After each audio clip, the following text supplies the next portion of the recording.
Tema de hoje: o que fazer quando estou indeciso? Nós estamos estudando o Salmo de número 23, eu convido você a ler comigo o Salmo. Você vai ler na tela comigo, porque aqui na Carisma nós usamos aquela nova versão internacional, mas eu estou usando cada domingo uma versão diferente do mesmo Salmo. Hoje eu quero utilizar na tradução de Almeida, revista e atualizada, por isso eu quero convidá-lo a ler juntamente comigo agora o Salmo de número 23. Salmo 23, versículo 1. Vou pedir para você ler junto comigo, pode ser? Vamos ler juntos os Salmos? Vamos soltar a nossa voz e ler juntos. O Senhor é o meu pastor e nada me faltará. Ele me faz repousar em pastos verdejantes. Leva-me para junto das águas de descanso. Refrigera minha alma. Guia-me pelas veredas da justiça, por amor do seu nome. Ainda que eu ande pelo vale da sombra da morte, não temerei mal nenhum, porque tu estás comigo. O teu bordão e o teu cajado me consolam. Preparas-me uma mesa na presença dos meus adversários. Unges-me a cabeça com óleo, o meu cálice transborda. Bondade e misericórdia certamente me seguirão todos os dias da minha vida, e habitarei na casa do Senhor todo sempre. Amém. Como eu disse aqui no culto da manhã, a propósito, você que está nos visitando no culto aqui hoje da noite, sabe, nós já temos um outro culto aqui, às 10 da manhã na nossa comunidade. Aliás, é um culto até mais cheio do que esse aqui. No culto da manhã eu falei com os irmãos que esse salmo, ele é tão reverente, que ele fala tanto da pessoa de Deus neste salmo, que é impossível a gente não lê-lo assim em grupo e não terminar dizendo amém. Sai quase que automático isso para nós. É como se fosse uma oração que estivéssemos fazendo. Assim é o Salmo de número 23. Nós estamos estudando o Salmo 23, e aqui uma pequena revisão do que nós já estudamos. Na nossa primeira mensagem sobre o Salmo 23, nós estudamos sobre a cura para a ansiedade. Depois, na segunda mensagem, nós vimos: viva uma vida com tranquilidade, quando aquela agitação toda do nosso trabalho, da nossa vida, gera uma insensibilidade na nossa vida, e a gente precisa ter vida mais tranquila, mais gostosa de viver. Na terceira ministração, nós vimos o Deus que renova as minhas forças. E hoje, com a graça de Deus, quero ministrar, e continuo domingo que vem, eu quero ministrar sobre o tema: o que fazer quando estou indeciso. Vamos começar falando sobre decisões. A nossa vida, ela é uma série de escolhas e decisões. O que é sucesso na sua vida? Pode perguntar para uma pessoa bem-sucedida: qual a razão do seu sucesso? Provavelmente ela te responda que é resultado de ter tomado as decisões certas na vida. Algumas decisões na vida da gente, elas assim, mudam completamente a nossa história. E algumas a gente tem que tomar cedo na nossa vida. Lembro-me de uma decisão que tomei dos meus 18 para os 19 anos de idade. Uma oportunidade de emprego fantástica me surgiu na época. Eu trabalhava no departamento de câmbio e comércio exterior de um banco, quando prestei concurso para uma empresa internacional que tinha alianças com empresas aqui no Brasil, e ganhei uma vaga. Tinha 127 pessoas para uma vaga, eu ganhei aquela vaga. Ia trabalhar 6 meses nos Estados Unidos, 6 meses no Brasil, salário indexado em dólar, um menino de 19 anos de idade, 8 vezes mais o meu salário da época. Era assim um sonho. E apesar de tudo isso ser um sonho, o meu coração estava frio, gelado, aquela sensação de que eu estava tomando uma decisão errada. Foi quase que no dia de entregar, foi no dia já de entregar meus documentos que eu desisti. Eu disse: eu não vou ficar. A moça falou: você é louco? Eu falei: sou. Ela queria entender o porquê. Eu falei: você não vai entender. Como é que eu vou explicar para ela? Deus falou comigo. Não tinha como. Mas foi exatamente essa decisão da minha vida que me empurrou para uma área que eu não esperava. E já aos 19 anos de idade, fui convidado pelo meu pastor para ser pastor junto com ele numa igreja que era relativamente grande. Uma oportunidade assim que eu raramente tenho visto alguém ter.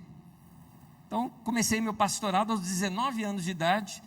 E hoje, olhando para trás, vendo a história da minha vida, eu falo, não errei, eu acertei, eu fiz a coisa certa.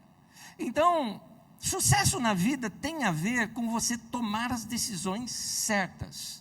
Quando nós tomamos decisões erradas, fracassamos na vida, fazemos escolhas, e essas escolhas que nós fizemos, acabam determinando qual vai ser o rumo que a nossa vida vai tomar. Casou, e aí? Como é que fica? Decidiu sair da empresa, e aí?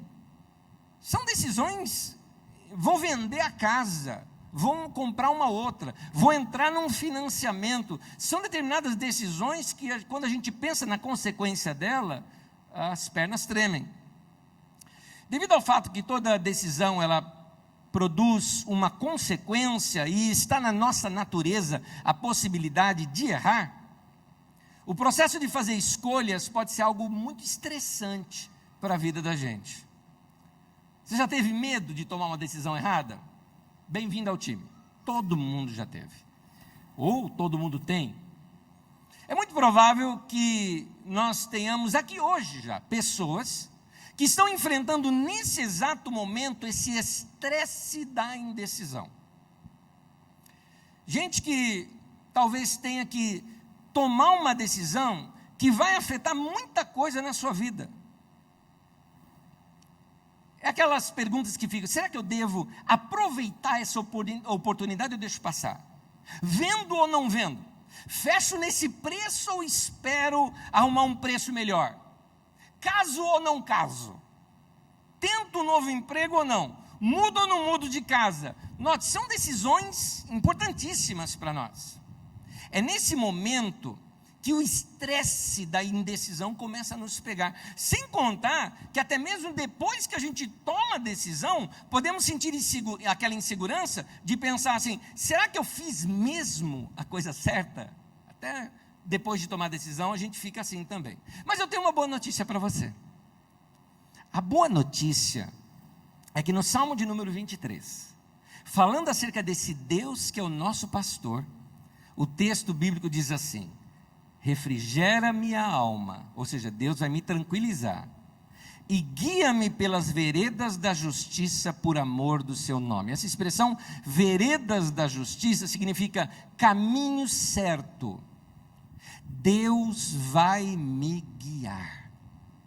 Deus vai guiar a tua vida. Deus está interessado em te dar instruções para você tomar as decisões exatas que você precisa tomar na sua vida. Gente, é fácil a gente pegar caminho errado, muito fácil.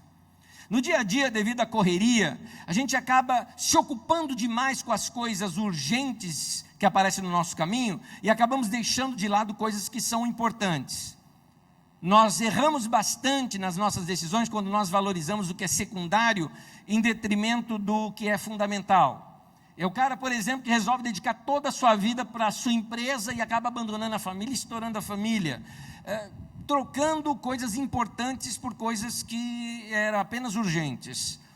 Nesses momentos de decisão, Deus nos ajuda a gente ver melhor os nossos valores, para que a gente possa tomar a decisão certa em prol desses valores. Vamos voltar ao tema. O que fazer quando eu estou indeciso? O que fazer? Nessa série do Salmo 23, eu tenho procurado ser muito pessoal com vocês. Esse pessoal é porque eu quero tentar passar para vocês algumas coisas que foram experiências minhas pessoais, que eu faço na minha vida. Se você me perguntasse, Anésio, você já passou por um momento de indecisão na sua vida? Claro que já. Momento que você tinha que tomar uma decisão muito importante. O que é que você fez? É o que eu vou te contar hoje. Então eu estou tentando repartir com você uma experiência de irmão para irmão. Só que os princípios bíblicos que funcionaram para mim vão funcionar para você também. Por isso que eu quero te passar. Porque está na Bíblia Sagrada. A Bíblia trata desses assuntos para nós e nós estamos condensando cada um deles aqui agora. Eu quero então repartir com vocês alguns princípios que eu entendo serem importantes para nós andarmos com sabedoria Se tem uma coisa que a gente quer na hora da indecisão, precisamos tomar aquela decisão certa, é sabedoria. Nós precisamos disso na vida da gente. Quais são os passos que eu tenho que tomar? O primeiro deles, que eu quero te falar hoje, é muito importante para a sua vida pessoal. Eu vou direto ao ponto. Seja humilde e peça ajuda. E nesse momento específico, eu não estou falando de pedir ajuda para pessoas. Eu estou falando que você precisa correr para Deus e falar com Deus sobre isso e ser humilde o suficiente para saber que Deus mesmo entende mais da tua vida do que você mesmo. Queridos, mais adiante eu vou mostrar isso aqui para vocês, mas quando a gente olha para a natureza, olha para o universo, seja para o macro ou para o micro, não importa que você está olhando para o céu ou se você está olhando um detalhe de uma flor, você vai ver assim, Deus é meticuloso, Deus é, olha, é fantasticamente criadora de Deus por trás disso tudo.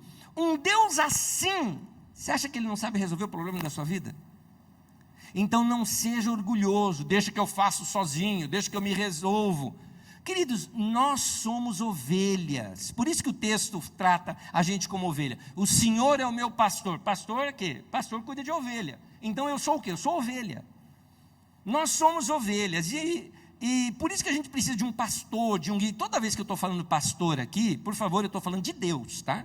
Você precisa desse relacionamento com o seu pastor, que é Deus. Ovelha é um bichinho assim, fofinho, gostosinho, mas muito bobinho. Eu não sei quantos de vocês já tiveram contato assim com ovelhas. Aqui no Brasil nós não temos muito isso.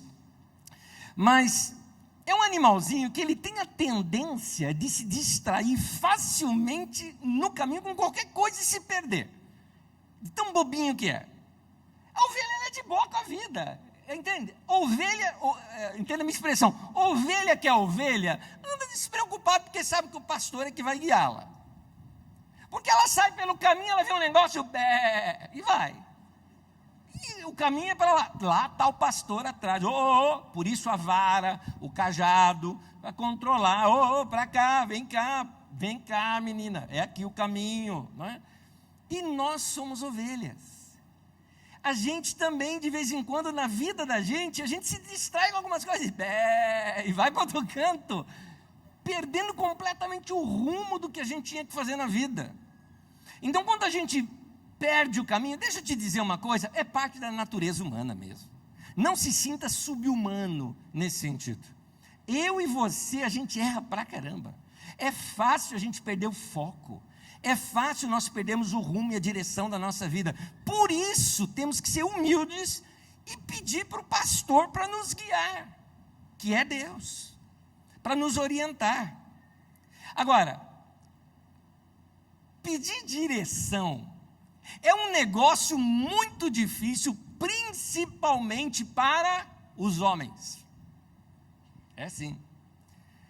Vamos lá, homem, quando você não sabe, você está dirigindo num lugar e se perdeu, você não sabe onde você está, você por acaso abre janela para a primeira pessoa e pede informação, uma ova, pede nada.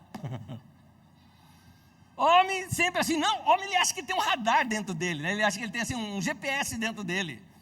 Não, eu vou encontrar o caminho, e vai se perdendo mais ainda, né? E não para perguntar.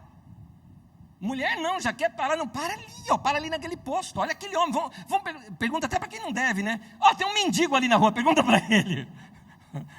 Quer parar e perguntar, homem não, ele acha que vai conseguir, acha que isso, o negócio de sair perguntando é coisa de mulher, mas, apesar de que não faz parte da natureza masculina,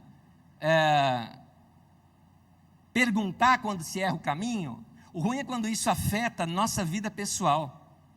E aí, se afeta a nossa vida pessoal, não estou falando agora de estar perdido num trânsito ou algo parecido. Estou falando quando afeta a sua vida pessoal e você começa a fazer burrada atrás de burrada. Por isso que eu comecei dizendo o seguinte: primeiro passo, se você quer a direção de Deus, se humilhe. Não seja orgulhoso. Não seja dono de si mesmo, no sentido eu faço, eu aconteço, eu resolvo. Você é ovelha, e ovelha é bobinha. Ovelha se perde. vai atrás do teu pastor, que é Deus. Você precisa das orientações divinas na sua vida. É muito importante. Quanto mais você precisa de orientação divina, quanto mais decisão você precisa tomar, você precisa dedicar um tempo ainda maior de tempo com Deus, buscando orientação divina. Anos atrás eu tinha sido hospedado na casa de um norte-americano, estava em Chicago, e ele era um banqueiro, dono de banco. Acordei numa manhã, ainda por causa de fuso horário, muito cedo, umas 4h30, 5 da manhã. Muito gentis que era aquele casal, me deixaram ali um café muito bom, porque fala, brasileiro gosta de café, a gente não sabe fazer café, você mesmo faz o seu, do seu jeito, do seu sabor. E eu acordei às 4h30, 5 da manhã, sem sono algum, fui lá preparar aquele meu cafezão, porque o café americano é horrível. Eles compraram um café brasileiro para me deixar lá para eu tomar. E fui lá preparar o meu café, tinha preparado uma casa muito linda, tinha um jardim maravilhoso, quase que uma floresta ali, né? Lá de fora da casa dele, um negócio lindo mesmo. Eu ia tomar o café lá fora, raiando o dia, aquela coisa gostosa. A hora que eu estou indo para lá, eu passo por uma salinha, assim, tipo uma salinha de leitura, vejo só o pezinho dele assim balançando. Eu falei, xiii, acordei o cara. Além de me hospedar na casa do cara, ainda faço barulho e acordo o cara, que mal. Já cheguei pedindo perdão. Fui até ele e falou, me perdoa, desculpa se eu fiz barulho, lhe acordei. Ele falou, não, de maneira alguma, não é isso, nada disso. Ele me explicou, ele falou, hoje eu tenho que tomar uma das maiores decisões econômicas da minha vida. Hoje é um dia de uma reunião, onde nós vamos decidir a fusão de 2 bancos, o meu banco com o banco de outra pessoa. E eu tenho essa reunião hoje, eu preciso de sabedoria. E quando eu preciso de sabedoria, eu tenho coisas maiores para decidir, eu preciso de um tempo maior de oração. É por isso que eu acordei mais cedo, tive um tempo de oração. Estou fazendo aqui minha leitura bíblica, para encher o meu coração, porque eu quero ir em paz para essa reunião, e cheio da sabedoria divina. Na hora da decisão, eu vou saber o caminho que eu devo tomar. Não é à toa que o homem é próspero como era. Não é à toa que era um homem muito bem sucedido, porque nos seus momentos mais importantes, das maiores decisões que tinha que tomar, ele se preparava para aquilo, dedicando tempo com Deus. Querido, será que eu e você não podemos aprender uma coisa com esse irmão também? Será que muito da nossa vida, muitas burradas que a gente fez, não é resultado da gente não orar? Isso em todas as áreas da vida. Você encontra um cara bonitinho, vai lá, já pega, dá um beijo, um abraço, aí estou apaixonada, vou me casar. Pera, vai ter um tempo, vai dedicar um tempo para se conhecer, vai dedicar um tempo para você orar, buscar Deus, ouvir resposta, e você vai ver aqui adiante como é que se ouve a voz de Deus, porque Deus fala conosco. Deus nos dá sabedoria. De que forma que Ele dá sabedoria? Nós vamos ver isso aqui. Então vai buscar isso, para você saber o caminho que você tem que tomar. No livro de Tiago, Tiago era líder da igreja em Jerusalém, irmão de Jesus. Tiago capítulo 1, ele nos ensina algo muito importante. Tiago 1, do versículo 2 ao versículo 8, acompanhe o texto aqui comigo. Diz assim: meus irmãos, sintam-se felizes quando passarem por todo tipo de aflições, pois vocês sabem que quando a sua fé vence as provações, ela produz perseverança. Que essa perseverança seja perfeita, a fim de que vocês sejam maduros e corretos, não falhando em nada. Se alguém tem falta de sabedoria, pus até em negrito para você não perder esse texto. Se alguém tem falta de sabedoria, peça a Deus. Vou repetir. Se alguém tem falta de sabedoria, peça a Deus. Ele a dará porque é generoso e dá com bondade a todos. Porém, peçam com fé e não duvidem de modo nenhum, pois quem duvida é como as ondas do mar, que o vento leva de um lado para outro. Quem é assim, não pense que vai receber alguma coisa do Senhor, pois não tem firmeza e nunca sabe o que deve fazer. Eu vejo vários ensinamentos nesse texto que nós vimos aqui. Logo no começo, ele mostra que há uma atitude correta, a qual nós temos que ter quando nós enfrentamos problemas, aflições ou tribulações. Ele fala: meu irmão, está vindo uma tribulação para a tua vida, está vindo uma aflição para a tua vida, se alegre, porque você sabe que se você perseverar, se você for paciente nela, essa sua perseverança vai vencer aquela provação e ela vai produzir algo em você. Eu e você precisamos de aflições e tribulações que produzam algo na vida da gente, que a vida sai melhor do outro lado. Eu e você, quando nós entramos por um túnel de provação ou de tribulação, do outro lado nós vamos sair modificados e melhores. Então, tribulação é para você crescer, meu querido. Tribulação é para você crescer. Essas coisas melhoram a vida da gente, você vai ver isso adiante aqui comigo. O texto também fala para a gente ter perseverança. Outras versões trazem a palavra paciência, que no grego é a mesma palavra, para paciência e para perseverança. Então, ser paciente, o que é? Alguém que persevera, que não desiste e é constante no que faz. Ser paciente, ser perseverante nas coisas que Deus disse para você, te leva a crescimento, te leva a vida de maturidade, a uma segurança, te leva a ter sabedoria. E aí Deus chega nesse momento da palavra e abre o jogo com você. Você tem falta de sabedoria? Pede, mas não duvida. Pede para Deus. E ele diz o seguinte: pede sem duvidar, pede com fé. Pede com fé. Quando a gente pede com fé, nós estamos dizendo assim: Deus, eu acredito. Porque o caso aqui que Deus está colocando para a gente é o seguinte: você acredita ou não acredita? Você acredita que Deus ouve orações? Segundo, você acredita que Deus responde orações? Você acredita que Deus pode falar com você e te dar sabedoria? É o que ele está dizendo. Se você não tem fé, você não vai receber essa sabedoria. Mas se você tem fé, você vai receber. Então acredite, Deus vai direcionar a sua vida. Fé é assim. A fé, ela leva a gente a tomar... Fé é um passo de fé. Você assume. Você busca Deus, ora a Deus e decide: Deus vai falar comigo, eu tenho certeza. A porta que eu preciso vai se abrir. A ideia que eu preciso, ela vai vir. Tem momentos na vida da gente que é literalmente por fé mesmo que a gente age. Para você entender melhor o que é esse negócio de fé, eu vou te contar uma historinha muito simples e rápida.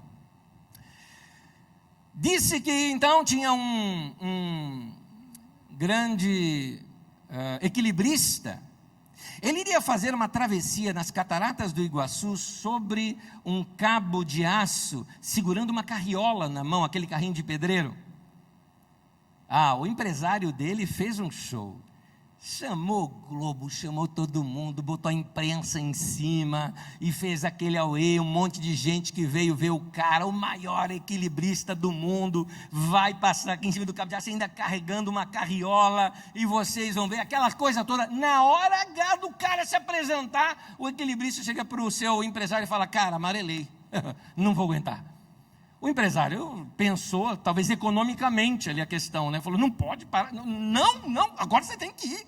O cara falou: não dá, eu não consigo, eu perdi a coragem. Então o empresário, querendo motivá-lo, chega assim para ele e fala: que isso, você pode, você consegue, você é o cara.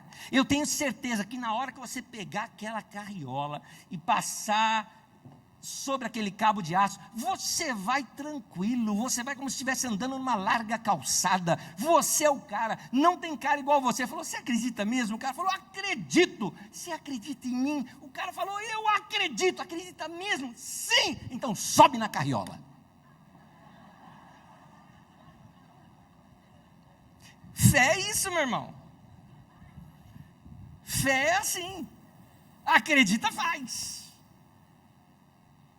Quando a gente busca a Deus e tem paz no coração, tenha certeza, Deus vai te mostrar o que é que você vai fazer.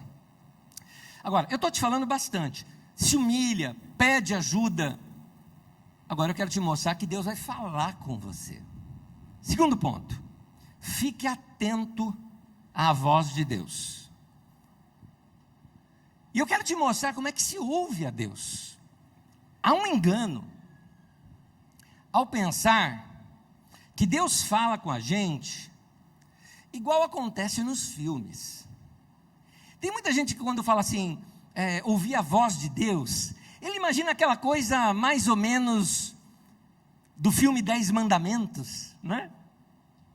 Quem assistiu aquele velho clássico, né? Aquele clássico do cinema, Os 10 Mandamentos, acho que era Charlton Heston, né?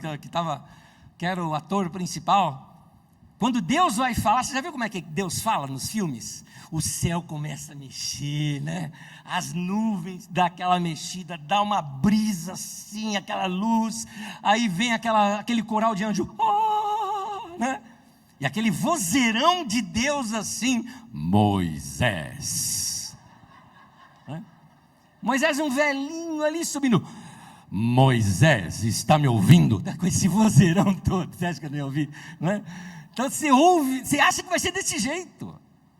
E aí, quando você ouve assim, por exemplo, se eu chego aqui para você e falo, olha, então eu ia decidir sobre aquele emprego, e Deus falou comigo que não era o que Ele tinha para mim. Aí você imagina o quê? Que eu estava andando na rua e veio, essa voz toda de coral, e Deus veio e falou com esse vozeirão? Não. Tem diversas maneiras de Deus falar conosco. Vou tentar lhe explicar. Nesse exato momento que nós estamos aqui, esse lugar, ele está cheio de ondas. Ondas que transmitem som, comunicação, imagem, mas você não recepciona isso. No entanto, o celular que você tem pega. Um rádio pode pegar. Porque são aparelhos já feitos para recepcionar, entender e interpretar estas ondas. Eu tenho uma notícia para você. Você foi feito por Deus para entender, compreender, captar, recepcionar estas ondas da voz de Deus. Deus fala, e você tem em você a capacidade de entender quando Deus fala. As ondas estão aqui, mas seu celular pode não pegar? Pode, se ele estiver desligado, não pega. Se você não tem nenhuma conexão com Deus, você não vai ouvir Deus. Você já percebeu que, estou sem sinal, por quê? Porque você está longe da torre. Você também anda uma vida longe de Deus, não ouve nada. Mas, eu queria te mostrar hoje, com muito cuidado, maneiras na qual Deus fala conosco. Aliás, cai bem para nós aqui analisarmos um texto lá do livro de Jó, nesse momento. Jó 33, no versículo 14, o texto diz assim: pois a verdade é que Deus fala, ora de um modo, ora de outro, mesmo que o homem não o perceba. Nota aqui que o texto está mostrando até mesmo que Deus insiste, fala de uma maneira, você não ouviu? Eu vou falar de outra maneira. Mesmo que o homem não perceba, Deus está falando. Então a questão toda não é assim, Deus não fala comigo, fala você que não está sintonizando direito. Eu quero te mostrar as maneiras, ou os canais que Deus usa para falar. Não são todos, apenas alguns. Vou usar aqueles que são mais comuns, que a gente vê inclusive nas Escrituras Sagradas. Deus, ele usa vários meios para se comunicar conosco. Primeiro deles que eu quero te mostrar, as Escrituras. Os textos das Escrituras Sagradas são muito importantes para nós, seja na leitura ou na orientação dos nossos mestres, na pregação. Deixa eu falar da pregação primeiro e falar da leitura depois. Queridos, é muito importante ouvir a exposição da palavra de Deus por alguém. Eu faço isso, e bastante. Ao longo da semana eu escuto diversas mensagens de diversos pregadores, porque eu quero estar sempre ouvindo o que Deus fala através de outras pessoas. E acontece comigo, deve acontecer com você também, mas é incrível, às vezes dá a impressão que o cara está falando só para mim. Tem horas que eu fico assim quase que hipnotizado na pregação. Eu me lembro de uma em específico, aquela foi o cúmulo na minha vida, foi talvez o único, porque eu sou uma pessoa discreta em alguns comportamentos. Eu nunca faria isso em público, mas aquele dia eu fiz. Eu estava numa pregação, estava num dia, isso foi em 1994, eu estava diante de um pregador, e ele pregando, teve um momento em que ele falou, eu preciso abrir um parêntese aqui, ele até saiu fora do púlpito, ele falou, para vocês entenderem que eu vou voltar ali. E abriu e começou a falar algo assim, direto, e falando. Gente, parecia que ele sabia meu nome, sim, que parecia que era só tinha eu naquele lugar. Um lugar cheio igual esse, parecia que só tinha eu ali. Aí teve um momento, depois dele falar aquela coisa tão profética, me senti assim diante de um profeta, ele para assim e fala, olha, eu nem sei porque que eu estou falando isso. Eu lá do meio falei, eu sei! Era para mim. Incrível como Deus fala através da pregação. Algumas vezes, assim, você fala, puxa vida, está falando coisas que eu nunca imaginava ouvir. Eu nunca tinha visto esse texto dessa maneira. Os nossos mestres, os nossos irmãos, aqueles homens e mulheres de Deus que você confia e que se abriu para ouvir o ensinamento, podem ser esses instrumentos da voz de Deus na sua vida. Eu ouvi aquele irmão falando, mas eu te digo, foi Deus quem falou comigo. Foi Deus que falou. Eu sei muito bem, em momentos da mensagem, que eu percebo, isso é dom de profecia, está falando comigo. É um assim diz o Senhor, falando comigo. Você também precisa estar atento quando Deus fala com você, através das mensagens. Ainda que na área das Escrituras, na leitura das Escrituras, meu irmão, querido, querida, vai ler a Bíblia. Eu confesso para vocês que um dos meus desgostos como pastor nesse tempo tem sido a baixa qualidade de leitura bíblica das pessoas, até mesmo as que me ouvem, da igreja de um modo geral, na minha opinião, mas refiro-me inclusive aqui na Carisma. Vocês leem pouco a Bíblia. E hoje a gente tem facilidade, nós temos Bíblia eletrônica. A gente carrega a Bíblia hoje no celular. E um detalhe, várias versões, inclusive, da Bíblia. Você tem versões tão diferentes, você tem até, igual eu citei aqui um dia desses, a Bíblia dos Manos. Já viu a Bíblia dos Manos? Eu acho um barato aquela lá. Paulo, truta de Jesus, e o brother Timóteo aqui, né? Mandando um salve aí para os irmãos da Caia. Né? Achei legal. Bíblia dos Manos. Eu vou postar, acho que a semana eu posto, para vocês irem acompanhando comigo minha leitura bíblica que eu estou fazendo na Bíblia dos Manos. É nóis. A gente vai dar um rolezinho assim, lendo a Bíblia, entendeu? Mas assim, tem diversas traduções. Meu irmão, vai ler, porque ali você vai conhecer mais da sabedoria de Deus. Há coisas que Deus não precisa falar com você, Ele já falou para alguém. Vai lá e ouve o que essa pessoa aprendeu com Deus e está lá registrado na Bíblia Sagrada. Você vai ver como Deus age. Eu venho de um lar cristão, onde meus pais, graças a Deus, leitura bíblica na minha casa era honrada e praticada. Meu pai era um homem que lia muito a Bíblia. Minha mãe, uma pessoa que lia muito a Bíblia. Minha avó, quem me criou na minha primeira infância, me ensinou a ler e escrever na Bíblia Sagrada. Aos 5 anos de idade, eu sabia a ordem de todos os livros da Bíblia de cor, os 66 livros de cor, 5 anos de idade. Decorava vários textos das Escrituras Sagradas, que eu sei até hoje de cor. Textos que eu me decorei na minha infância. Hoje o povo não sabe a Bíblia, não conhece textos de cor. Se acabassem com todas as Bíblias do mundo e esse grupo aqui tivesse que reescrever a Bíblia, quanto da Bíblia a gente teria reescrito? Baseado nas suas memórias. Pensa nisso. Olha como pouco a gente sabe da Bíblia. Nós somos a geração do enlatado. Nós somos a geração do fast food. A gente já compra tudo pronto. Então a gente quer o quê? Não, eu vou lá no culto domingo, sento, não preciso nem levar a Bíblia, o pastor vai botar tudo ali para mim mesmo. Vou nem levar a Bíblia, o pastor fala lá, beleza, fala aí para mim que eu preciso ouvir, que eu não tenho muito tempo. Inclusive antes de eu terminar, eu falar, vamos ficar em pé, ele já pega e já sai. Já valeu, tchau. Querido, você quer crescer, vai dedicar tempo para a Bíblia. Vai dedicar tempo separado de leitura bíblica. Vai ler à noite. Tem gente que fala assim, Anésio, eu leio a Bíblia, me dá sono. Lê antes de dormir, você dorme com os anjos. Olha que coisa boa. Não tem problema, faz isso. Não tenha vergonha de ler a Bíblia no seu trabalho, de ler a Bíblia no busão, né? Não tenha vergonha, vai ler. Vai ler. Você acha que eu também já não dormi lendo a Bíblia? Principalmente no busão, quando eu trabalhava, lia, ia dormindo, acordava dando pancada assim no vidro do ônibus, né? Mas vai ler. Você vai aprender coisas novas das Escrituras Sagradas, ainda que seja aquela leitura simples. Eu te recomendo uma que é tão fácil, 31 dias no mês, 31 capítulos no livro de Provérbios. Pega o provérbio do dia, hoje, Provérbios capítulo 2, por exemplo. Leia o livro de Provérbios capítulo 2, separe um provérbio, um versículo, marca na tua Bíblia. Puxa, isso aqui falou comigo, isso aqui tem a ver comigo. Olha, uma palavra de sabedoria, de orientação para a minha vida. Tenta decorar aquele texto naquele dia. Faz isso já amanhã, segunda-feira, seu primeiro dia de trabalho da semana. Faz isso. Você vai ter outros conceitos de vida ao você encher a tua mente com a sabedoria divina.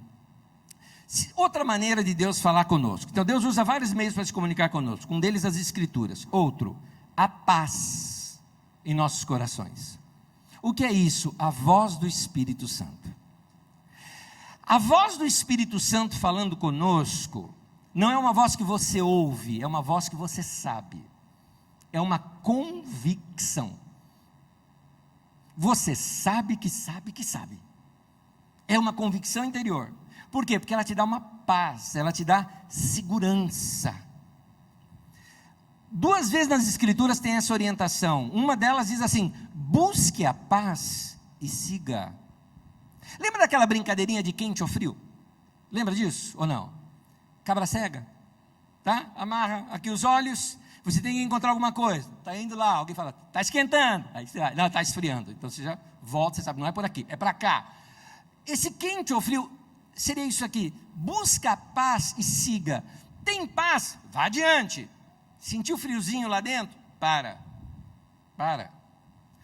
Quanto negócio errado você já fez na sua vida, quanta promessa que você já fez e que você viu que foi burrada, contrato que você fez, compra que você fez, você comprou um negócio, olha, maior promoção, depois você fala, que burrada que eu fiz. E aí quando você para refletir e ver o que você fez, você fala assim, puxa, no fundo eu sabia que aquilo estava errado. O que era aquele no fundo eu sabia? Falta de paz. Tinha um gelinho lá dentro, alguma coisa dizendo, tem algo esquisito aqui. Algumas vezes é só para você ficar alerta. Outras vezes é dizendo não. Como saber? Você vai saber. É o seu relacionamento com Deus. É o seu relacionamento com Deus. Aumente o seu nível de relacionamento com Deus. Cantando, adorando, orando, lendo as Escrituras, ouvindo mensagens, porque a fé vem pelo ouvir e ouvir a palavra de Deus. Isso vai mexendo com a tua vida, com o teu coração. Você vai se sintonizando e vai percebendo melhor. Jesus disse assim, as minhas ovelhas ouvem a minha voz e a conhecem. Você sabe quando Jesus fala com você. E tem várias maneiras. Fala pelas Escrituras. Às vezes nós estamos lendo a Bíblia e a gente fala, meu Deus, olha isso que está aqui. Eu não tinha visto esse texto. Incrível como o texto parece saltar para você. É incrível isso. Outras vezes é aquela paz que direciona. Outras maneiras de Deus falar conosco. A natureza. Queridos, Deus fala conosco através da natureza. Até na natureza a gente pode ouvir a voz de Deus. Quando a gente para olhar o céu imenso, as coisas fantásticas e perfeitas da criação, você vê a grandeza de Deus e teu problema fica pequenininho. Você entende Deus melhor. Ainda que você vá olhar para o micro, para detalhes de uma planta, detalhes da tua pele, detalhes de uma criança, e você percebe Deus, detalhes de uma música, são coisas que a gente vê na natureza, sons, eu gosto de sons de chuva, de vento, eu respeito quem tem medo de chuva, mas eu queria te mostrar um outro jeito de olhar para a chuva. Ultimamente tem caído alguns temporais, aumentou um número imenso de raios na nossa região de São Paulo, toda a grande São Paulo, quase todo o estado de São Paulo, aumentou o número de raios. Então se você tem medo de raio, eu quero te dar uma boa má notícia, vai aumentar os raios. É normal no nosso tempo acontecer isso. E eu queria te propor uma outra maneira. Há um salmo na Bíblia Sagrada, em que o autor começa a olhar, talvez ele estivesse vendo um temporal, e ele começa a fazer figuras da natureza como lições para ele. Então para ele o trovão é a voz de Deus. Ele fala: troveja o Rei da Glória. E ele começa a falar das grandezas, ele fala: o Senhor com a sua voz que é poderosa, despedaça os cedros do Líbano. Cedros do Líbano, uma árvore enorme, que você falava: essa árvore, nunca você vai quebrar uma árvore dessa. E ele diz: nunca? Basta Deus falar, e é como se fosse um raio ali, tum, acaba com tudo rapidinho.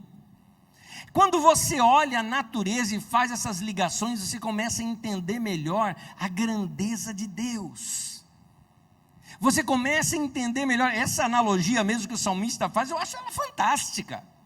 Porque ela está me mostrando o seguinte: eu posso estar com um monstrão na minha frente, um baita problema, um problema do tamanho de um cedro do Líbano, mas basta Deus falar uma palavra dele, e aquele problema vai ser despedaçado, vai embora, acabou. Você fala: é impossível. Não há impossível em Deus. Não há. O que é impossível? Impossível é uma coisa que ainda não aconteceu. Só isso. Que ainda não aconteceu. Por isso que é impossível. Porque a hora que acontecer, você vai ver que é possível. Talvez você fale: não, mas isso é uma coisa muito grande, eu não consigo enfrentar aquilo tudo. Basta uma palavra de Deus e tudo aquilo vai cair por terra. Acredite, meu irmão. Olha para a natureza que você vê isso. A gente vê pessoas que têm medo de raios, relâmpagos, trovões, se encolhem em casa, parece cachorrinho quando dá relâmpago, né? Que corre para debaixo do sofá, mora em apartamento e tudo, mas não vai inundar, não é? E corre. Eu gosto de olhar de outra maneira. Lembro-me um dia desses, começou aqueles raios, relâmpagos, trovões, granizo. A hora que aconteceu isso, eu gritei: Dudu, vem cá, meu filho menor, vamos catar gelinho. E aí nós fomos atrás de ver o gelinho, levar umas pedradinhas e tal, mas é legal. É lindo ver a natureza. É a grandeza do nosso Deus, que se Ele criou aquilo, imagina, se Ele vai poder resolver um probleminha da nossa vida. Nossos problemas ficam pequenos quando a gente olha para Deus. Eles ficam muito pequenininhos. Olha para a natureza. Outra forma de Deus falar conosco: irmãos próximos de nós, que nos amam e que nos aconselham. Queridos, pensa, onde está Jesus? Ele não está lá depois da última galáxia. Ele está aí no teu irmão. Então, algumas vezes, esta sabedoria de Deus oculta em Jesus, que está na vida do seu irmão, fala com você. E se você conhece Jesus, se você lê as Escrituras, você vai perceber: peraí, isso daqui é Jesus falando comigo. Isso aqui é a palavra de Deus para mim. Foi meu irmão de carne e osso que me falou, mas eu reconheço, é Deus falando comigo. É Deus falando comigo. Às vezes uma frase. Eu olhei aqui agora, eu me lembrei, meu amigo Silas está ali. Silão um dia desses falou: né, preciso falar com você, preciso de uma sabedoria. Me chamou, eu e o Rui fomos bater um papo com o Silas. Ele falou: preciso de uma sabedoria, uma orientação de vocês para minha vida. Só que o que aconteceu? Na nossa conversa, o Silas falou um negócio, eu falei: Deus falou comigo. Deus falou comigo. É meu irmão, é meu amigo, eu confio, sei da vida dele com Deus. Falou comigo através de uma palavra dele. Eu reconheci que aquela palavra não era Silas falando, é Jesus. Você vai conhecer a voz de Jesus através de conselhos dos seus irmãos. Por isso, meu irmão, talvez você esteja precisando mais de uma roda de pizza na sua casa, não é? Porque essas palavras de Deus, esses conselhos dos irmãos, entenda a minha expressão, não vem na vigília de oração. Vigília de oração tem seu lugar. Vem num bate-papo, num lanche junto, conversando, vem na roda de pizza, vem naquela, acabou o culto, tá cedo ainda, vamos em casa, vamos comer uma pizza junto? Vamos, é nessa que acontece. É naquele almoço, você está livre essa semana, vamos almoçar? Vamos, e batendo papo, e ali surge palavra de Deus para nós. Como Deus fala conosco através dos irmãos, mas para isso a gente precisa ter uma coisa: comunhão. Comunhão. Sem comunhão você não vai ouvir Deus falando. Mais uma, essa pega, até mesmo na dor, nas aflições e nas dificuldades, Deus também usa isso para falar com a gente. Querido, Se você está passando dor, aflição, dificuldade, deixa eu te dizer uma coisa, Deus pode usar isso para falar com você, para tratar com a tua vida. Não é Deus o causador daquilo, mas se isso aconteceu, Deus pode usar isso para falar com você.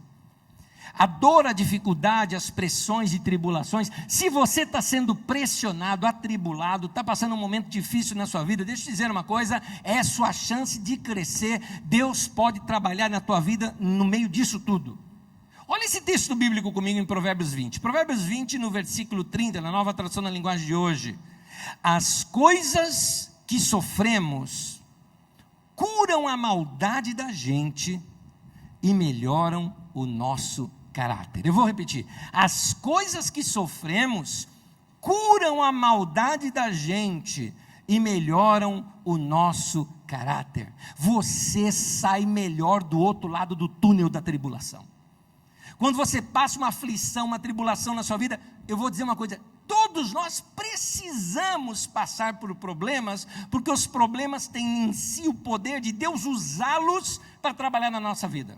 2 vezes nas Escrituras Sagradas existe a expressão, a tribulação produz. Nenhuma vez diz que a alegria produz alguma coisa, sabia disso? Inclusive chega a dizer lá em Eclesiastes, que é melhor estar numa casa onde há luto, ou seja, num funeral, do que numa casa onde há uma festa, um aniversário. Porque ninguém aprende nada na festa e no aniversário, você só ri e é beleza, não é que é ruim, é ótimo. Mas aprender não é o lugar didático. Agora no funeral, quando você olha assim e fala, peraí, podia ser eu ali, você para refletir sua vida, e você vê que seu tempo na terra é muito curto, ali mesmo você já reflete sobre a sua vida e faz alguma coisa. Quando você passa uma tribulação, quando você passa um momento de aperto, de dor, de sufoco, quando você passa um momento que você passou por perigo de morte, quando você enfrenta uma doença, por exemplo, você acorda mais para a vida e você, que a Bíblia diz aqui, isso melhora o caráter da gente. Talvez você fale o seguinte, mas Anésio, quanta tribulação eu vou precisar passar? Depende de quão ruim você é. Depende do bicho ruim que você é, meu querido, só você que sabe o bicho ruim que você é. Se você é aquela pessoa muito dura, você é aquela pessoa que não se dobra por nada, se você é muito orgulhoso, saiba que numa proporção maior do que o teu orgulho vai vir a tribulação. Para quê? Para tornar você manso, humilde, pessoa agradável. Nessa semana eu falei com uma amiga minha, uma pessoa que eu gosto muito, passando uma tribulação imensa na vida dela, uma chateação daquelas doídas, aquelas que doem. E eu disse para ela uma coisa, eu falei, sabe, eu te conheço muito bem, e eu quero te dizer que você é uma pessoa assim maravilhosa, você é uma pessoa mansa, você é uma pessoa sábia, você é uma pessoa que é gostoso estar perto de você, e o que fez isso em você foram as tribulações que você passou. Você passou as tribulações e aprendeu com as tribulações. Eu ministrei isso aqui no culto da manhã. Saímos daqui, fomos almoçar, eu, a Magda e o Dudu, e a Magda começou a me contar acerca de um livro de Rubem Alves que ela leu, que fala que ostras felizes não produzem pérola. Porque a pérola, como é que é produzida uma pérola na ostra? Pérola é um incômodo na ostra. Quando uma pedrinha entra lá na ostra, causa irritação nela, causa dor nela. E para se livrar daquela dor e da irritação, ela libera aquele líquido que vai contornar aquilo e tornar aquilo uma pérola. A pérola só é formada com sofrimento. Por isso que ostra feliz não produz pérola. O sofrimento pode produzir. Magda ainda me completou o seguinte, ela disse que num bate-papo rápido com meu amigo Silas ainda completou o seguinte, falou, o problema são as pessoas que não sabem como lidar com a aflição. Não sabem pegar aquele sofrimento e transformá-lo em pérola, em crescimento, em virtude. Elas ficam amarguradas, elas ficam irritadas, elas ficam más, elas querem dar o troco, elas se tornam tão más quanto as pessoas que as machucaram. Essas não aprendem na vida, essas não crescem, não produzem pérolas, essas morrem azedas com seu próprio veneno. Então, queridos, nós precisamos aprender a enfrentar a dor. Dor faz parte da vida, tribulação faz parte da vida, chateação acontece para todo mundo, mas essas coisas são para que a gente possa crescer. Se você é firme em Deus, meu querido, você fica melhor depois da dor do sofrimento. As aflições e os sofrimentos, eles não te jogam para baixo, eles te empurram para cima, quando você está firme em Deus. Amém, querido? Amém. Terceiro e último. Confie em Deus, mesmo sem entender. Confie em Deus, mesmo sem entender. Querido, vamos usar como exemplo aquela história do povo de Deus, quando foi sair do Egito e teve que atravessar ali o Mar Vermelho. Esse exemplo no Velho Testamento, quando os filhos de Israel foram finalmente libertos do Egito, depois de 400 anos de escravidão, o Moisés chegou lá para o faraó e falou: olha, Deus está dizendo, deixa o meu povo ir. O faraó: não deixo. Então veio o problema da primeira praga. Tá bom, eu vou deixar. Não vou deixar mais. E veio a segunda, e vai. Até que o cara pegou e se estressou com o negócio. Falou: arranca esse povo daqui logo de uma vez. E mandou o povo se mandar de lá. Moisés chegou para o povo e falou: povo, vamos dar um rolezinho lá no deserto, nós vamos servir a Deus. E vamos para lá. O que acontece? Acontece que daqui a pouco eles chegam num lugar. E nesse lugar parecia uma emboscada, porque nesse lugar o que acontece? Na esquerda tinha montanhas, na direita tinha montanhas, na frente deles o Mar Vermelho. E aí? Acontece que bem nesse momento, lá horas antes, Faraó falou: não, vai buscar esse povo de novo. Quer saber uma coisa? Mata todo mundo e vai, e lá vem Faraó com o exército dele todinho para trás. Moisés vê aquele exército todo vindo. O povo ali tinha mulher, criança, tudo, montanha do lado e olhando o mar ali na frente. Falou: acabou, danou-se. O que vamos fazer agora? Moisés fez a coisa mais certa possível que eu e você temos que fazer na hora que a gente pensa que não tem saída. Esse era um momento sem saída. Moisés chega e vai orar a Deus. E aí, o que eu faço? O Senhor trouxe a gente aqui para morrer? Deus responde para Moisés: Moisés, o que você está perguntando para mim? Diga ao povo que marche. Moisés ouviu aquilo: diga ao povo que... Não seria nade? É mar, Deus. Não tinha sido escrito ainda a história que Jesus andou sobre as águas. Ele falou: não tem. E aí? Como é que eu faço? Não, é marchar, pode ir. Moisés foi, toca a vara, o mar se abre, o povo passa, o mar se fecha, separa o Egito daquele povo, o povo é salvo. Por que isso está escrito na Bíblia Sagrada? Está escrito para eu e você aprendermos que quando a gente está na maior enroscada da nossa vida, ainda que seja culpa nossa, quando você estiver na maior enrascada da sua vida, se você clamar ao teu Deus, eu te digo uma coisa, você fala: mas não tem um muro na minha frente. Não é um muro, tem uma porta lá, é você que não está vendo. Tem um mar na minha frente, passa pelo meio dele. Mas se o mar não abrir, então você anda sobre as águas. Mas Deus vai fazer algo na tua vida, meu querido. Nosso Deus é assim. É para isso que esse texto está aqui na Bíblia. Então, note uma coisa. Quando a gente pensa num texto como esse, veja bem, ele não tem as páginas seguintes ainda que a gente já leu. Você está lá no meio daquele povão todo. Espera um pouquinho. Montanha daqui, montanha de lá, mar na frente. O exército vem vindo ali atrás para matar a gente? Erramos. Não, mas Deus falou, então Deus falou errado. Deus estava errado nessa hora, querido. Deus não estava errado. Deus não tinha cometido nenhum erro. Deus sabia o que ele estava fazendo. Deus podia ver uma coisa que aquele povo não conseguia ver. Da mesma forma, eu e você, quando nós ouvimos a voz de Deus e seguimos as orientações dele, às vezes algumas situações vão parecer impossíveis, mas se você está ouvindo a voz de Deus, eu te digo uma coisa: Deus está vendo algo que você não está vendo. Ele abriu o Mar Vermelho e fez o povo passar em terra seca, faz o mesmo com você também. É interessante, Salmo 77, 19, muitos anos depois, esse salmo foi composto para se lembrar desse tempo. Olha o que esse povo escreveu: o teu caminho, Deus, passou pelas águas poderosas e ninguém viu as tuas pegadas. Ninguém notou o que o Senhor estava fazendo, ninguém conseguia adivinhar que o teu caminho era esse caminho. Meu irmão, pode ser uma coisa impossível acontecendo diante de você. Eu te digo uma coisa: quando você segue a orientação de Deus, e depois que passa, você vai olhar para trás e falar: Deus, eu nunca ia imaginar na minha vida que o teu caminho era esse, e o teu foi sempre o melhor.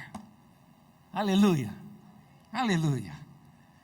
Eu tenho certeza que algumas pessoas que estão me ouvindo hoje, pela internet, aqui pessoalmente, ou depois, através de um áudio, vão estar diante de um beco sem saída, ou quem sabe tem gente que está aqui hoje diante de um beco sem saída. Pode ser problema financeiro, pode ser situações emocionais, relacionamentos pessoais.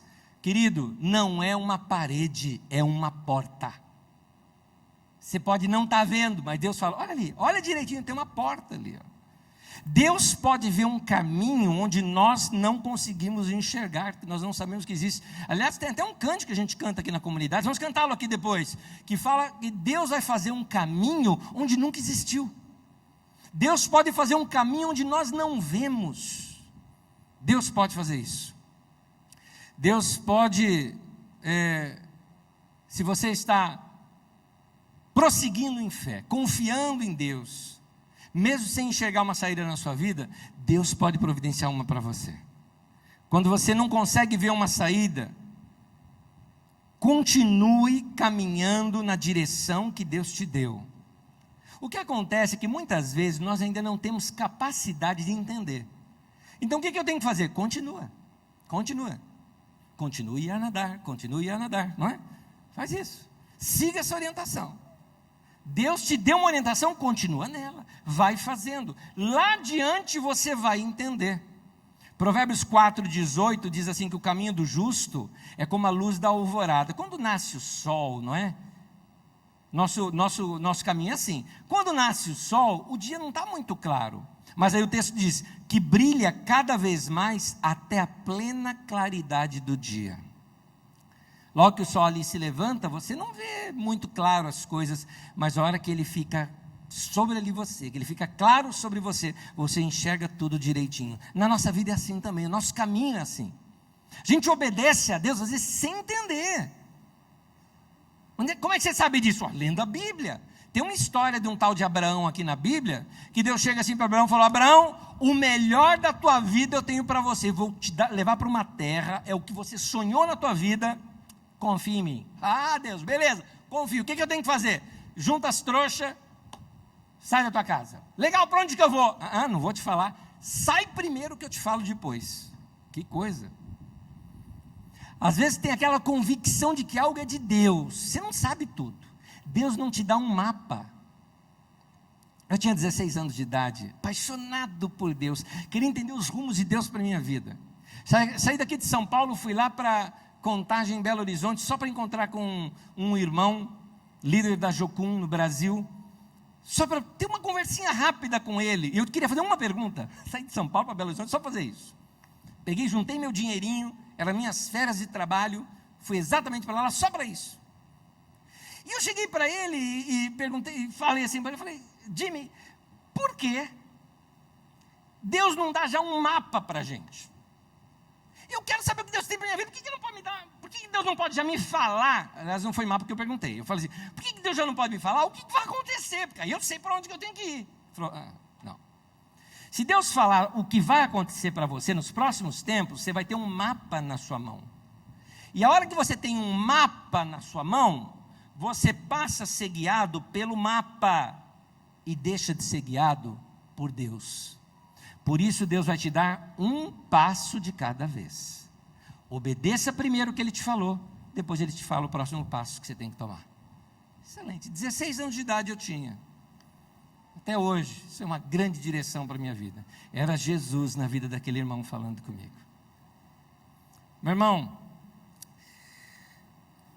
deixa eu mostrar outro texto para você. Provérbios 3, 5 e 6. Diz assim: confie no Senhor de todo o seu coração.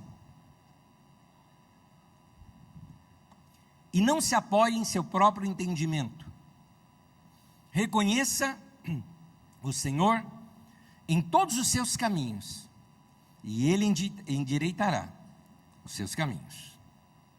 O que significa não apoiar no seu próprio entendimento? É que às vezes a gente não consegue decifrar os enigmas.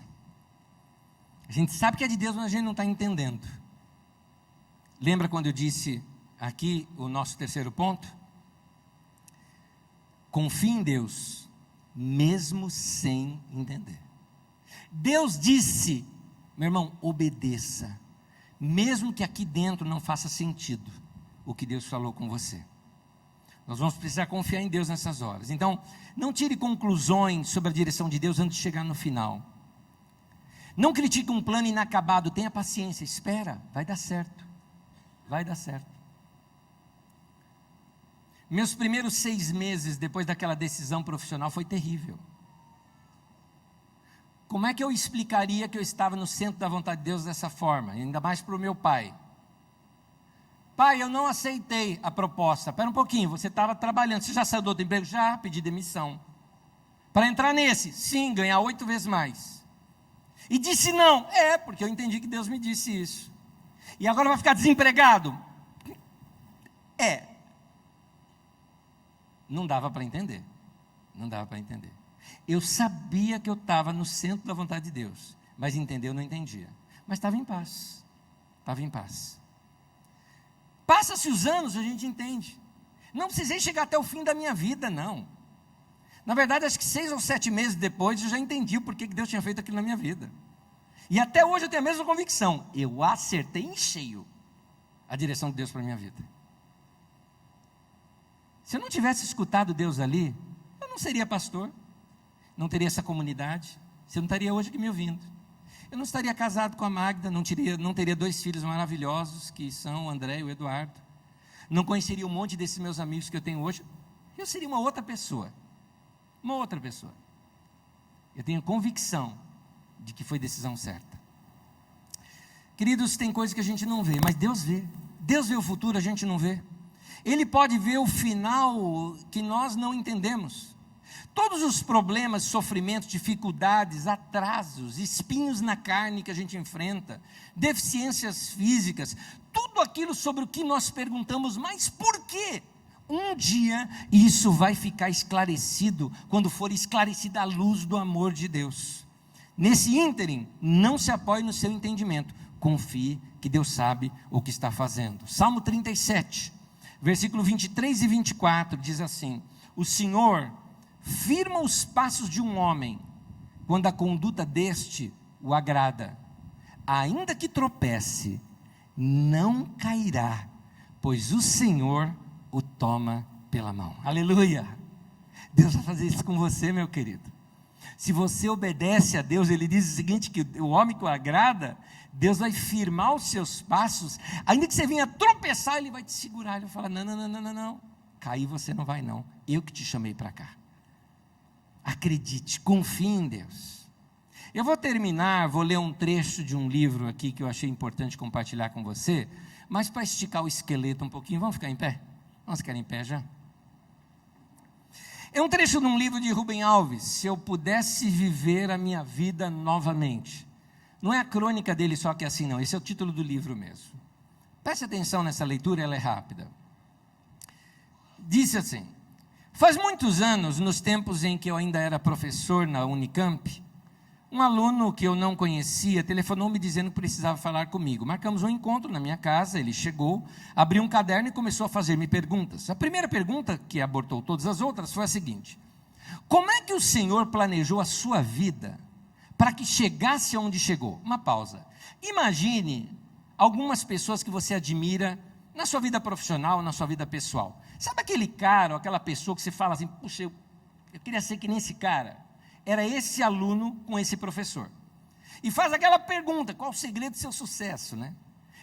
Que caminho que você trilhou para chegar onde você trilhou? Por quê? Porque eu quero te seguir, por isso. Esse era o alvo. E aí, continua aqui a história, ele fala assim, percebi logo que ele me admirava, queria ser como eu, Queria que eu lhe contasse o segredo, que lhe revelasse o caminho. Mas a minha resposta pôs a perder suas expectativas. Foi isso que eu lhe disse. Eu estou onde eu estou, porque todos os meus planos deram errado. E ele fala, isso é absolutamente verdadeiro. As pontes que eu construía para chegar onde eu queria, ruíam uma após a outra. Eu era então obrigado a procurar caminhos não pensados. E aconteceu por vezes que nem mesmo segui por vontade própria os caminhos alternativos à minha frente. Eu escorreguei e a vida me empurrou para lá. Fui literalmente obrigado a fazer o que eu não queria. E não é que deu certo? Ele conta alguns exemplos. Por exemplo, meu pai era um homem muito rico. Foi à falência. Ficou pobre. Teve que mudar de cidade para começar uma nova vida. Foi morar, na verdade, numa casa emprestada de um sítio, para você ter uma ideia, sem luz elétrica, sem nada. Ele falou, se isso não tivesse acontecido, é provável que hoje fosse um rico fazendeiro, guiando uma F1000 e contabilizando cabeças de gado. Quando eu me mudei para o Rio de Janeiro, aos 12 anos de idade, menino do interior de Minas, com sotaque caipira, fui objeto de zombaria e chacotas. Nunca me senti tão sozinho. Nunca fui convidado para ir à casa de um colega, nunca tive coragem para convidar algum colega para ir na minha casa, sofri a dor da solidão e da rejeição, mas foi esse espaço de solidão na minha alma que me fez pensar coisas que de outra forma eu não teria pensado. Esse homem se tornou um psicoterapeuta maravilhoso, e essa experiência dele pessoal é que o ajudou na terapia de outras pessoas. Continuando. Lutei muito para ser pianista. Trabalhei duro, horas por dia. Se tivesse dado certo, eu seria hoje um pianista medíocre. Porque pianista bom não precisa fazer força, é dom de Deus. É como o caso de Nelson Freire. A diferença entre nós é que enquanto eu tentava colocar para dentro de mim um piano que estava fora, o problema do Nelson era colocar para fora um piano que estava dentro dele desde o nascimento. Para mim o piano nunca passaria de uma prótese, mas para o Nelson o piano era a expansão do corpo dele. Foi preciso que eu fracassasse como pianista para que o escritor que morava dentro de mim aparecesse. Assim comecei a fazer música com palavras. Acho que com a mesma facilidade que o Nelson toca piano. Mais adiante. Fui pastor protestante. E é provável que se tudo tivesse acontecido nos conformes, eu seria hoje um clérigo velho. Mas veio o golpe militar. Fui acusado de subversivo pelas, ele foi irônico, zelosas e bondosas autoridades da igreja.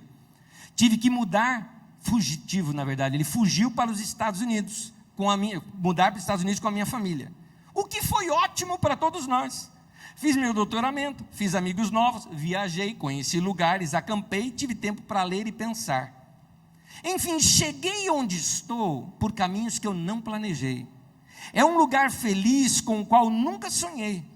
Nunca me passou pela ideia que eu viria a ser um escritor, e em especial que eu escreveria história para as crianças, e que as crianças me amariam, e me amariam por causa das histórias. Mais adiante ele diz assim, plantei árvores, tive filhos, escrevi livros, tenho muitos amigos, e sobretudo gosto de brincar. Que mais posso desejar? Ele conclui, se eu pudesse viver a minha vida novamente, eu a viveria do mesmo modo como eu vivi, porque eu estou feliz onde eu estou. Trecho do livro, Se Eu Pudesse Viver a Minha Vida Novamente, de Rubem Alves. Queridos, deixa eu terminar dizendo uma coisa aqui para você, antes de encerrar. Foi plano de Deus que você estivesse aqui hoje, sabia? Foi plano de Deus que você ouvisse essas palavras, você precisava ouvir isso. Foi plano de Deus que essa mensagem chegasse até você. Não é mera coincidência, é providência divina. Então, ande nos caminhos de Deus. Se você está longe, volta, vai ouvir Deus. Deixa Ele ser o seu pastor. E como diz o texto de Salmos, te guiar pelas veredas da justiça por amor do seu nome. Tenha certeza disso, que Deus quer guiar a tua vida, de modo a você terminar a sua vida dizendo, como esse querido irmão Rubem Alves disse, como eu te digo, se eu pudesse viver minha vida de novo, eu também viveria do jeito que eu vivi. Gosto pra caramba da minha vida. gosto tanto de viver que eu confesso para você que uma das coisas que eu menos quero na minha vida é pensar que eu vou morrer. Mas eu enfrento isso. Para quê? Para poder viver melhor ainda e economizar o meu tempo. Esses dias eu falei para minha esposa, eu acho que eu vou querer que meu epitáfio, aquela frase que fica na lápide, né, seja aquele mesmo que queria fazer lá para o Tancredo Neves. Que lá na minha lápide esteja lá: aqui jaz, há muito contragosto. Eu quero viver. É bom viver. Porque quando a gente ouve a Deus, Ele guia os nossos caminhos e a vida fica tão gostosa. Não estou dizendo uma vida sem problema não, meu irmão. A vida passa cada surpresa na vida da gente. Cada coisa horrível que já aconteceu. Você fala, sua vida só foi coisa boa. Que nada. Sequestro. Enfrenta doença terrível. Mortes chatas de gente querida. Não é bom essas coisas, mas faz parte da vida. Ela pode virar uma pérola. E quando vira pérola, fica tão gostosa, a vida fica tão melhor. É possível isso. Eu queria convidar você a duas coisas ainda antes de nós terminarmos e irmos embora. Uma, nós orarmos juntos. E outra, cantarmos um cântico que vai falar tudo isso aqui numa só canção. Vamos dar as mãos para orar nesse instante? Vamos dar as mãos. Querido Senhor, eu quero te agradecer porque o Senhor falou comigo e eu acredito que falou com cada um dos meus irmãos aqui hoje. Guia nossas vidas, Senhor. Guia a minha vida, guia a vida dos meus irmãos, oriente nossos caminhos, Senhor. Se algum irmão meu aqui, alguma irmã que está aqui hoje, alguém que está nos ouvindo, mesmo que esteja lá longe nos ouvindo pela internet, está passando num momento de indecisão na sua vida, e acha que não tem mais jeito, que não tem mais caminho, que essa profecia desse cântico entre em seus corações. Deus fará um caminho onde nunca existiu, vai fazer caminho onde não vemos, um caminho o Senhor há de fazer para nós. Orienta-nos, Senhor, guia-nos, fala comigo ao longo dessa semana, fala com os meus irmãos, guia as nossas vidas.